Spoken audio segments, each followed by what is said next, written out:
Hello friends, அஸ்ஸலாமு அலைக்கும், வணக்கம். ஃபர்ஸ்ட் ஆஃப் ஆல் எல்லாருக்கும் ஈத் முபாரக். கண்டிப்பாக இந்த வீடியோ நான் லேட்டாக தான் போஸ்ட் பண்ணுவேன். ஏன்னு சொன்னீங்கன்னா, நான் ஈத் அன்றைக்கே இந்த வீடியோ நான் போடணும்னு நினச்சிட்டு இருந்தேன். என்னாச்சுனாக்கா, அம்மாவுக்கு உடம்பு சரியில்லை. அதாவது ஈதுக்கு மொதல் நாள், அதாவது ப்ரிப்ரேஷன் ஸ்டார்ட் பண்ணுற அன்னிலேருந்தே அம்மாவுக்கு உடம்பு சரியில்லை, சரியான ஃபீவரு. அதனால் அம்மாவை ஃபஸ்ட்டு ஹாஸ்பிட்டல் அழைச்சிட்டு போயிட்டேன். டாக்டரே சொன்னாங்க ஃபீவர் ஹெவியாக இருக்குது அப்படின்னு சொல்லிட்டு இன்ஜெக்ஷனும் டேப்லெட்டு 3 டேஸ்க்கு கொடுத்தாங்க. அப்பயும் சரியாகலைனாக்கா ப்ளட் டெஸ்ட் எடுக்கணும்னு சொல்லிட்டாங்க. எப்போதும் ஈதுக்கு இந்த மாதிரி ஆகவே ஆகாது. இந்த வாட்டி என்னன்னாக்கா எதுவுமே செய்யலை, ஒரு ப்ரிப்ரேஷன் எதுவுமே இல்லை. நோன்பு வச்சுட்டு அம்மா நோன்பு திறந்ததுக்கு அப்புறம் தான் ஒரு 7-7:30 மணிக்கு தான் ஹாஸ்பிட்டலே போனேன், இன்ஜெக்ஷன் போட்டு டேப்லெட் போடுறதுக்கு. ஏன்னா அம்மா நோன்பு வச்சுருந்ததுனால.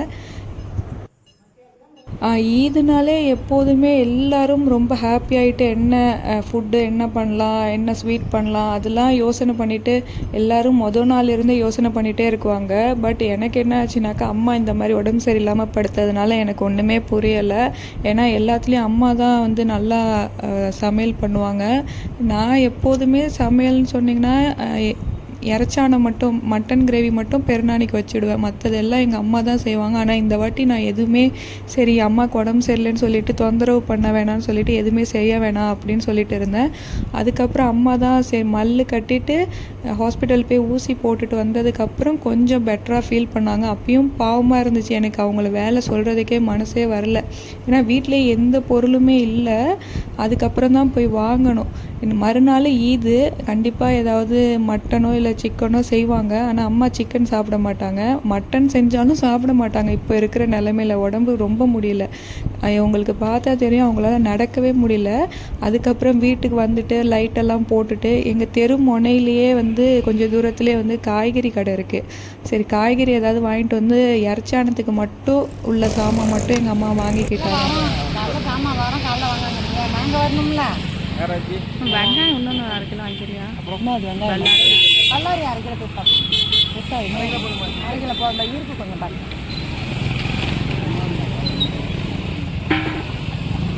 முடிச்சா இப்போ என்ன செய்யுது? புதனாமல்லி இல்லாமல் புதனாமல்லி தான் முக்கியமாக வேணும். காலைல வாங்கிக்கிறீங்களா? இப்போ இருக்கிறத போதுன்னா கொஞ்சம் மல்லி ஏதாவது அவ்வளோதான்.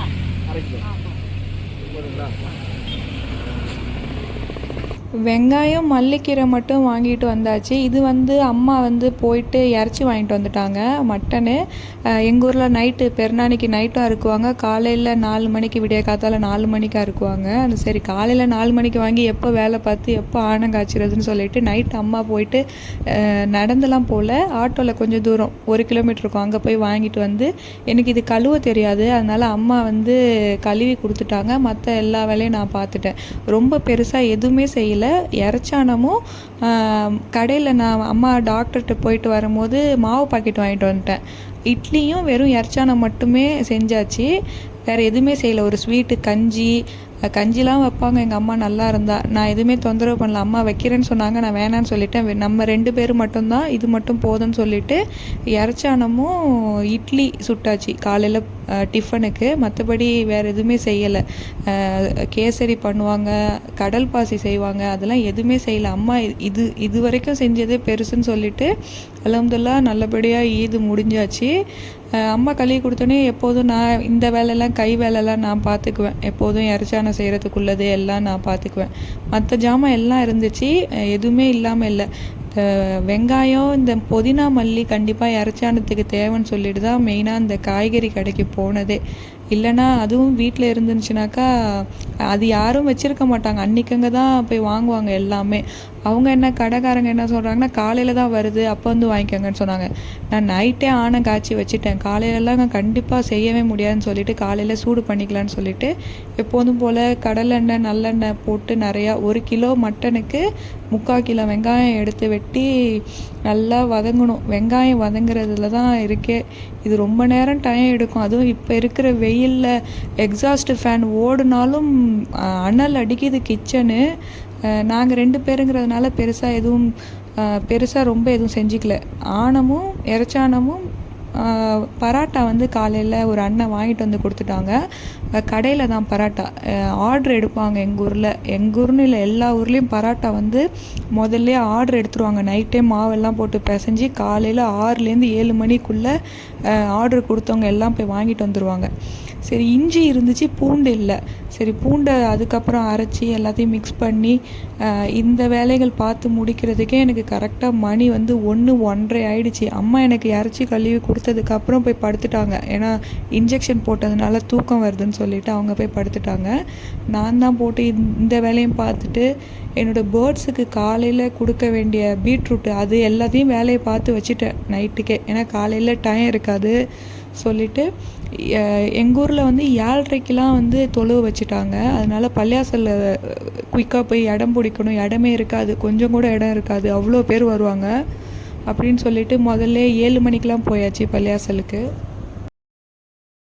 வெங்காயம் வதங்குறதுக்கு மட்டும் உப்பு போட்டுக்கிட்டேன். அப்புறம் இறச்சிக்கு கொஞ்சமாக விசில் விடும் போது, குக்கரில் விசில் விடும் போது இறச்சிக்கு தனியாக லேசாக உப்பு போட்டுக்கிட்டேன். வெங்காயம் நல்லா வதங்கினதுக்கப்புறம் தான் வந்து தக்காளி அப்புறம் இஞ்சி பூண்டு பேஸ்ட்டு போட்டு நல்லா வதக்கணும். இஞ்சி பூண்டு பேஸ்ட்டு போட்டதுக்கப்புறம் சட்டி உட்காரும், அதனால் ஸ்லோ ஃப்ளேமில் வச்சுட்டு ரொம்ப நேரம் கிண்டிகிட்டே இருக்கணும், இல்லைனா இந்த சட்டி வந்து உட்காந்துரும். கைவிடாமல் கிண்டிகிட்டே இருக்கணும். அப்புறம் இஞ்சி பூண்டு அரைச்சி வச்ச தண்ணி, மிக்ஸி கழுவுன தண்ணியை ஊற்றி இது முடிச்சுட்டு இது ஒரு சைடு இருக்கிறதுக்குள்ளே அம்மா வந்து இறச்சி கழுவி கொடுத்துட்டாங்க. இறச்சி கழுவி கொடுத்தோடனே குக்கரில் வந்து உப்பு, மஞ்சத்தூள், தயிர். அது என்னாச்சுன்னா தயிர் வீட்டில் சுத்தமாக இல்லை. அதுக்கப்புறம் இருந்த தயிரை மட்டுமே போட்டு கரெக்டாக மேனேஜ் பண்ணிட்டேன். ஏதோ அல்ஹம்துலில்லாஹ் வேலை எல்லாம் முடிஞ்சு கரெக்டாக வந்துடுச்சு. அந்த டைமுன்னு பார்த்து வீட்டில் வந்து தயிர் கண்டிப்பாக வேணும். இறச்சானமோ இல்லை பிரியாணியோ எது செய்யணாலும் தயிர் தான் மெயின். தயிரே இல்லை வீட்டில், ஏதோ கொஞ்சமாக தான் இருந்துச்சு. ஏதோ அதை மேனேஜ் பண்ணி அதை கழுவி தண்ணியை ஊற்றி ஏதோ ஒரு வழியாக முடிச்சிட்டேன்னு வச்சுக்கோங்களேன். அந்த மாதிரி போச்சு இந்த வாட்டி. பட் அல்ஹம்துலில்லாஹ் நல்லா இருந்துச்சு.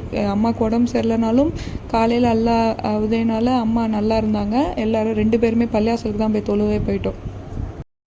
நான் எப்போதும் இறச்சி வாங்கினாக்கா எப்போதும் ஒரு 10 விசில் 12 விசில் விட்டுருவேன். ஏன்னு சொன்னீங்கன்னாக்கா இது வந்து நல்லா சாஃப்டாக இருந்துச்சு இறச்சி.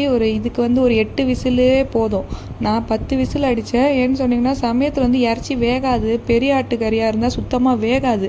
கை வைக்கும் போது வேகலைனாக்கா சரி வராதுன்னு சொல்லிட்டு ஆணத்தில் கொட்டிட்டோனாக்கா அதுக்கப்புறம் விசில் வைக்க முடியாதுன்னு சொல்லிட்டு எப்போவுமே நான் இறச்சி வாங்கினாக்கா கூட சவுண்டு விட்டுருவேன். 10லேருந்து 12க்குள்ளே வச்சுடுவேன். பெரிய ஆட்டுக்கறினாக்கா வேகாது, லேசில் வேகாது. அதனால் இது ஒரு தொல்லை. அதனால் எங்கள் வீட்டில் எங்கள் அம்மா எப்போதும் இறச்சி வாங்கவே பயப்படுவாங்க வேகாதுன்னு சொல்லிட்டு. அது பக்கத்தில் குக்கரில் வந்து அது கத்திட்டு இருக்கும்போது இதை லேசாக கிண்டிட்டு இருக்கும்போது மிக்சியில் அரைக்க வேண்டிய மசாலா, மிளகு, ஜீரகம், அப்புறம் 10 பல் முந்திரி, அதுக்கப்புறம் சோம்பு கொஞ்சமாக, இதெல்லாம் அம்மா வச்சு கொடுத்த மசாலா. அவங்க கரெக்டாக வச்சுட்டாங்க. இது வந்து கசகசா ஊற வச்சுருந்தேன், அதையும் போட்டு கரெக்டாக அரைச்சி எடுத்தாச்சு. ஏன்னா முந்திரி நிறையா கூட கொடுத்தாலும் ரொம்ப சொதன்னு ஆகிடும். கரெக்டாக அம்மா லெவலாக வச்சு கொடுப்பாங்க. இதெல்லாம் அரைக்கிற சாமான்லாம் அம்மா எடுத்து வச்சுட்டு போய் படுத்துட்டாங்க. நான் அதுக்கப்புறம் இதெல்லாம் அரைச்சி ஒரு வழியாக எல்லா வேலையும் முடிச்சிட்டேன். முந்திரி பேஸ்ட்டு போட்டதுக்கப்புறம் என்ன ஆகுனாக்கா சட்டி வந்து அடி பிடிச்சிரும். அதனால் அடுப்பை வந்து கொஞ்சம் ஸ்லோவாகவே வைக்கணும், கிண்டிகிட்டே இருக்கணும். ஏன்னா முந்திரி வச்சாலும் பரவாயில்ல, முந்திரி இல்லாமல் பாதாம் வச்சாலும் பரவாயில்ல. ஏன்னா 2மே வச்சுட்டோன்னா இன்னும் வந்து ஆணை வந்து ரொம்ப சொதன்னு போயிடும். அதனால் நான் முந்திரி மட்டும்தான் வச்சேன். இல்லைன்னா உங்கள்கிட்ட முந்திரி இல்லைனா கூட நீங்கள் தேங்காய் பால் அரைச்சி கூட ஊற்றிக்கலாம், நல்லா தான் இருக்கும், பிரச்சனை இருக்காது. நான் அதுக்கப்புறம் மிக்சியை கழுவுன தண்ணி எல்லாம் ஊற்றி அடுப்பை ரொம்ப ஸ்லிம்மில் வச்சுட்டு தான் போய் குக்கரையே ஓப்பன் பண்ணேன். விசில் எல்லாம் முடிஞ்சதுக்கப்புறம் 10 விசில் கரெக்டாக இருந்துச்சு. இறச்சியை வந்து எப்போதும் வெந்துச்சான்னு பார்க்க தண்ணியில் போட்டு பிச்சு பார்க்குவாங்க. நான் வந்து ஸ்பூனாலே உடச்சி பார்த்தேன். நல்லா இறச்சி நல்லா பஞ்சு போல் வந்துட்டு.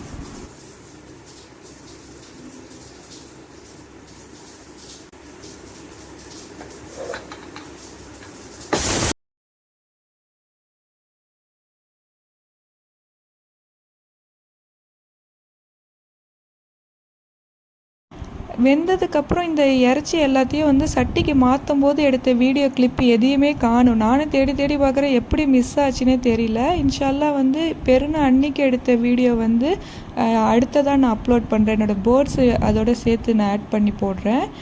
இல்லைனா இதோடய போட்டோன்னா ரொம்ப லென்த்தியாக இருக்குன்னு சொல்லிட்டு ரொம்ப எதுவும் பண்ணலை நான். வெறும் இறைச்சானமும் இட்லி அவ்வளோதான், வேறு எதுவும் பெருசாக ஒரு ஸ்வீட்டு கூட பண்ணலை. இன்ஷால்லா நான் அடுத்த வீடியோவில் என்ன பண்ணினேன்னு நான் காமிக்கிறேன். இதுக்கப்புறம் ஆனை சுண்டுறதுக்கெலாம் டைம் ஆகும்னு சொல்லிவிட்டு இதில் தூக்கி கொட்டினதுக்கப்புறம் ரொம்ப நேரம் எடுத்துகிட்டு இருந்துச்சு இந்த தண்ணி வந்து சுண்டுறதுக்கு. சரி நான் அமுத்தி போட்டுட்டு சரி காலையில் பார்த்துக்கலாம் அப்படின்னு சொல்லிவிட்டு நான் மூடி போட்டுட்டு நான் போயிட்டேன். எப்படியும் இதை சுண்டணும் இந்த தண்ணி எல்லாத்தையும், அதுக்கு ரொம்ப டைம் எடுக்குன்னு சொல்லிவிட்டு அடுப்பு ஸ்லோவாக வச்சு பார்த்துட்டே இருந்தேன். இன்னும் டைம் ஆகிட்டே இருந்துச்சு. சரி ஆஃப் பண்ணி போட்டுட்டு வந்து அம்மா படுக்க சொல்லிட்டாங்க. ஏன்னா காலையில் சீக்கிரம் எழுந்திரிக்கணும். அதுவும் இல்லாமல் மருதாணி தான் ஃபஸ்ட்டு மெயினே பெருநாளுக்கு எல்லோரும் கையில் வைப்பாங்க. ஆனால் இந்த வாட்டி அம்மாவுக்கு உடம்பு சரியில்லைங்கிறதுனால நான் எதுவுமே செய்யலை. பட் அல்ஹம்துலில்லாஹ் நல்லபடியாக இந்த ஈது முடிஞ்சிச்சு.